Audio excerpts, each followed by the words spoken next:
order first and bring in the new order. When you get into that, and I'm sorry, I'm got a frog in my throat. That's okay. When you get into that, you get into the symbolism Steven Spielberg and George Lucas bring out about Indiana Jones and the Last Crusade, and of course you can't understand the Last Crusade if you don't understand the First Crusade, right?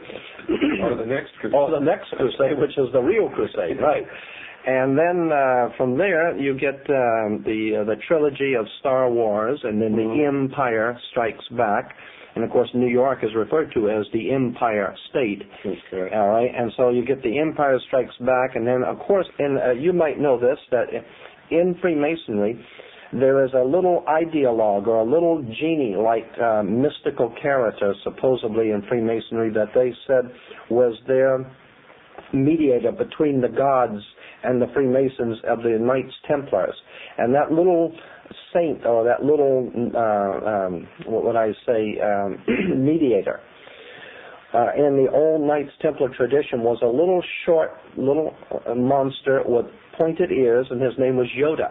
And you go into the old Masonic literature and pictures, and you'll see pictures of Yoda, because he was a Jedi Knight. And if you understand the Jedi Knights, where it was connected to the old order of the knightshood of the Knights Templars. So what we're talking about here is the Star Wars. We're talking about a spiritual war in the heavens, so to speak. Well, this was a cosmology, a celestial religion, so to speak. Absolutely. They talk about moving on to the celestial sphere, right? When they discuss passing it. That right, and then of course the sun was. Well, the ancient Egyptians said that the sun walked across the sky, so therefore we have Luke Skywalker. And then there comes 1,000 points of light. That's 1,000 points of light, and 1,000-year reign of the Nazi Empire, or whatever. And what we're talking about here is secret societies and their use of symbols and emblems in religion, in politics, and philosophy. And incidentally, when you graduate from university, I meant to bring this out. When you graduate from university, you wear a long black robe. The black robe is, of course, the same black robe that the priest wears. It's the same black robe that the judge wears. All right, because the black robe symbolized it goes back to the old Saturnalian cult, which was pre-Egyptian, the worship of Saturn. And according to that ancient Semitic cult, when you got married, you wear the ring. The ring was the ring of Saturn. The women would show their submission to that god by wearing the ear ring. That's where we get the idea of the king being crowned. He wears a round crown, or the round circle of the god of Saturn. Saturn, as I said, was assigned the color black, and therefore the black robe is the worship of Saturn, the Saturnalian god. What was I going to say about? Oh yes, and when you graduate with the square martyr board. The square martyr board is always the symbol of the brick masons use the martyr board. And then, of course, when you graduate, you are referred to as an alumni, which comes from the word illumini. You have been illuminated, which basically means you now know what to kiss and when, and how to think and what to think, and how to act. And you have been properly educated. You belong to the priesthood. That's right. You belong to the priesthood. And if you go along to get along, and don't cause any problems, then you go along to get along. You might get a little, right? That's right. Exactly. Nobody else gets anything. And my point is, and I have said this to so many audiences, that this country, the United States, has no real enemies in the world. After the Second World War, especially, is that true? Well, every enemy, even before the Second World War, the enemies that we had have been creation. That's right. We created them. Absolutely. Right. But there is one legitimate, believable enemy that faces America, that the powers behind the throne in this country, in America, are truly afraid of, and this is legitimate. They are totally frightened to death of us, the people, because they realize if the people ever wake up, something that Joe Kennedy was quoted as saying, something to the effect of beware the American conscience, because if they ever wake up and find out what we're doing, it's going to be hell to play. And so I believe that there is a legitimate enemy that this country perceives, and that's us. People who think too much, people who read too much, and people who talk too much. But that's always the case, though, Jordan, because we know that what's coming is going to be a socialist States. Oh, totally. Every time socialism has won anywhere, the first thing that they've done is that they have literally perverted the intelligentsia, which has brought them to power. And then the first thing that they did is kill the intelligentsia. They killed them. Absolutely. And the intelligentsia aren't very intelligent because they haven't learned this yet, because they're still doing it.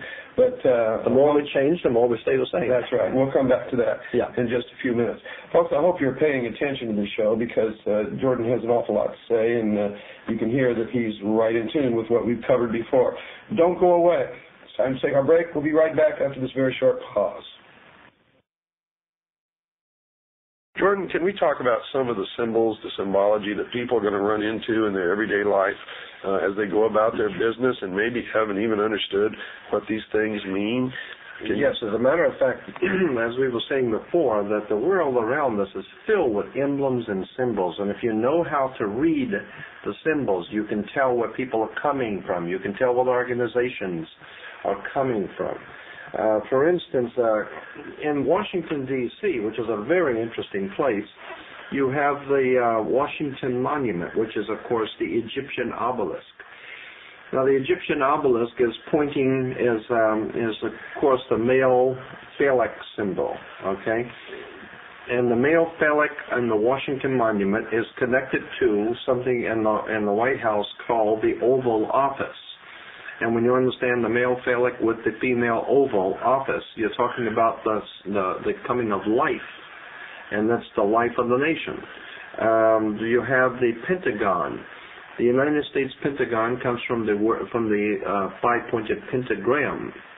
If you take the arms off of a five-pointed star, which has been used in devil worship and satanic worship for thousands of years, if you understand, you take the arms off of a five-pointed star, the interior of the star is called a pentagon.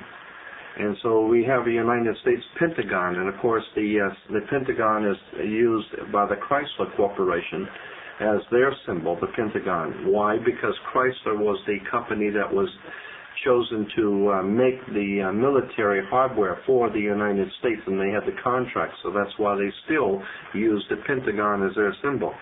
And on the back of the dollar bill, of course, we don't want to forget that, because the dollar bill is crammed filled with symbols.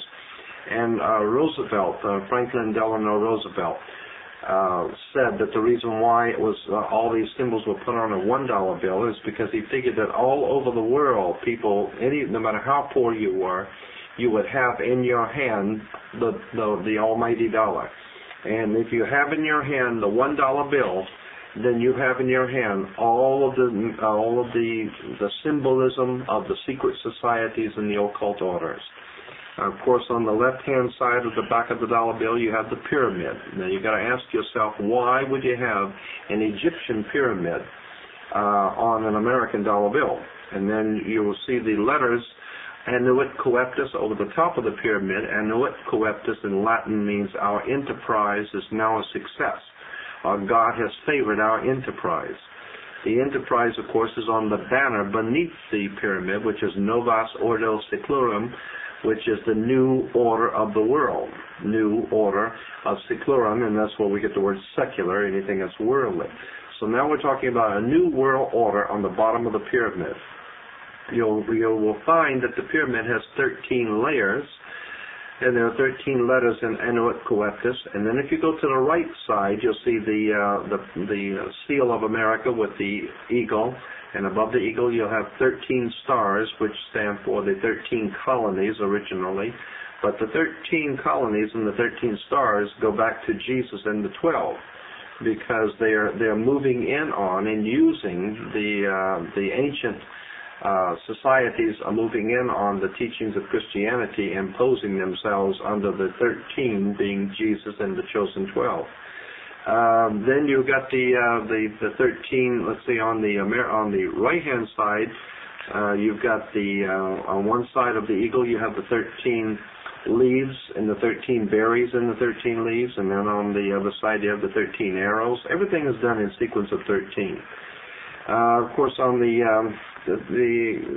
something else I wanted to bring up while I'm thinking about it is that so much of what we have seen in movies and television are symbols. Are you aware that I have been talking to some doctors